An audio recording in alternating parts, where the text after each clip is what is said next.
In the late 1960s, something rather unusual was happening in Spain. In a country ruled by Franco, they began producing British cars.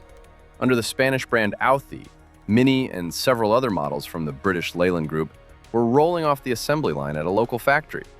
And a little later, the plant even came close to producing the Austin Allegro.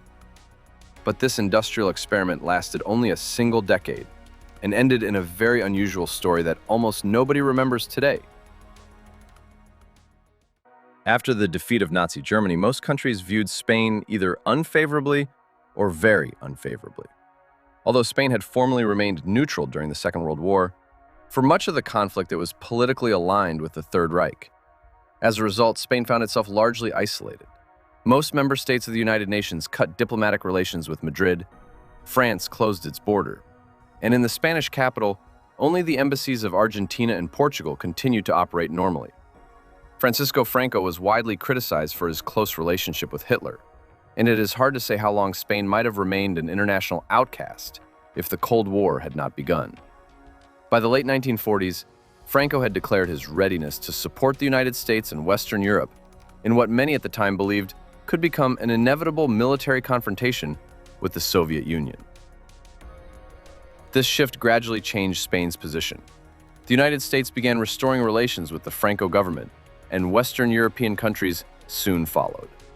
In the early 1950s, the first foreign investments started to reach Spain, and after 1957, when Franco announced a program of economic modernization, Western capital began flowing into the country in far greater volumes. Spain at that time was still largely agrarian and had spent more than 2 decades on the margins of the global economy. Entire industries had to be built almost from scratch, including the automotive sector. The first to recognize this opportunity were the Italians from Fiat, who began cooperating with the Spanish company Seat. They were soon followed by the American manufacturer Chrysler, which partnered with Barreros, while Renault established cooperation with the firm FASA. Foreign car manufacturers did not enter the Spanish market alone. They worked together with local companies for a reason. The Spanish government wanted to protect its domestic market from complete foreign domination, while at the same time developing its own automotive industry. As a result, high tariffs were imposed on imported cars, while the local production of foreign models, especially with a high degree of local content, was strongly encouraged. The British company British Motor Corporation arrived later than many of its competitors. Only in early 1965 did it find a Spanish partner, a small company called NMQ. This firm specialized in manufacturing automotive components and was eager to expand its activities. The proposal from the British company came at exactly the right moment. Spain's Ministry of Industry approved the project and granted all the necessary permissions, including authorization to build a new automobile plant near Pamplona. The newly formed company was named Authi, and the first car scheduled to roll off the assembly line of the new factory was the Morris 1100. There was also one curious detail. The first car actually left the assembly line in June 1966, while the company Authi itself was officially registered only on November 12th of the same year. For Spain at that time, this kind of bureaucratic confusion was fairly typical.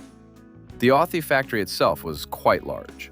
The plant covered an area of 446,000 square meters and was built in just 14 months. On September 30th, 1966, the main assembly line was launched, with the capacity to assemble up to 100 cars per day. The choice of the Morris 1100 was not accidental. In the mid-1960s, this model was the best-selling car in the United Kingdom and was viewed by British Motor Corporation as a global model. It was assembled in Britain, Belgium, Italy, Portugal, Australia, New Zealand, South Africa, and even in Yugoslavia. Its appearance on the Spanish market therefore looked quite logical, especially since the Spanish car market at the time was considered one of the fastest growing in Europe. The car itself was also quite interesting. It was designed by the British engineer Alec Isagonis, while the body styling was developed by the Italian design house Pininfarina. The car had front-wheel drive and a transversely mounted 1.1-liter engine producing 48 horsepower. In addition, the Morris 1100 was equipped with the hydroelastic suspension system developed by engineer Alex Moulton. In this system, The suspension units were interconnected with fluid elements, which helped smooth out body movement and provided an unusually soft ride, even on poor roads. In October 1968, a second model appeared on the Authi assembly line, the Mini hatchback, which was intended to become a direct competitor to the Seat 600, the best-selling car on the Spanish market at the time. In order to attract buyers, the Authi Mini was given unusually rich equipment for its class: a leather interior with wooden trim, a tachometer, additional lamps mounted on the bumper, and even a wooden steering wheel. This version of the Mini did attract a considerable number of buyers, and the launch of the Morris 1300 in the same year, powered by a 58 horsepower engine, allowed Authi to capture about 5% of the Spanish car market by the end of 1968. What makes this particularly interesting is that it happened at a time when the parent company British Motor Corporation, or BMC, was going through serious difficulties. Changes in the British government's economic policy triggered waves of strikes, disruptions in supply chains, layoffs of thousands of workers, and reductions in car production. As a result, in 1967, BMC reduced its output by 23% and reported losses of £7.5 million. The situation became so serious that the company had to be rescued with the support of the government. Soon it was announced that BMC would merge with another British car manufacturer, British Leyland. The new owner had ambitious plans for Authi. In addition to expanding the range of mini models produced in Pamplona, British Leyland acquired a controlling stake in the company from NMQ in July 1969. And in May 1973, the British company increased its share to 98%, paying £4 million for the additional shares. In effect, the very outcome that the Spanish government had originally feared had taken place. A company created as a joint venture had effectively become a fully foreign enterprise. However, the British had no intention of cutting production. On the contrary, their plans were ambitious. By 1977, they intended to increase annual production to 140,000 cars, with around 50,000 of them planned for export. And this was at a time when Authi had previously been producing only about 20,000 cars per year on average. Such plans required significant investment. By the mid-1970s, British Leyland simply did not have the necessary funds. The situation was made worse by internal problems. Authi cars were often criticized for inconsistent build quality and components. Although the level of local production for some models exceeded 70%, Spanish industry at the time was still learning the realities of mass automobile manufacturing, and the quality of locally produced parts often left much to be desired. Social problems added further pressure. Slow wage growth and rising tensions in industry led to a series of strikes at Spanish factories and plants, which also negatively affected the production of Authi vehicles. As a result, the management of British Leyland decided to get rid of its Spanish subsidiary, and starting in 1974, the British company began searching for a buyer. A potential buyer appeared fairly quickly: General Motors. The deal, though, faced strong opposition from Ford.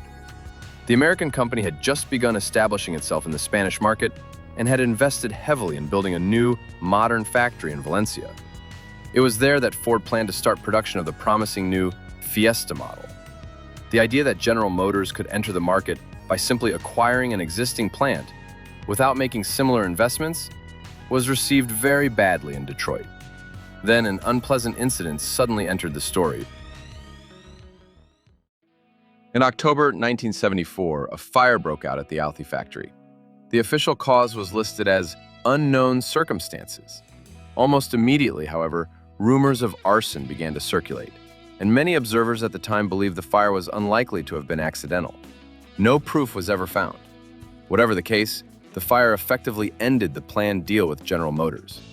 The American company abandoned the idea of purchasing the Authi plant and instead decided to build its own factory in Spain, in the city of Zaragoza. British Leyland was forced to repair the damaged plant and only then begin searching again for a buyer. One was soon found. The Spanish company Seat purchased Authi in June 1975 for 1.1 billion pesetas, about 8.8 million pounds. After the deal, production of all British models at the plant was immediately discontinued. Among them was the Austin Deluxe, a car that had entered production less than a year earlier and was built exclusively in Spain for the local market. The most successful year for the Anglo-Spanish company had been 1973, when the factory produced 43,300 cars. In total, between 1966 and 1975, Authi built 224,853 vehicles. The story of Authi effectively came to an end in February 1976, when the first Seat 124 rolled off the assembly line at the Pamplona plant. From that moment on, the factory entered a completely different era, the era of the Spanish car industry without British involvement.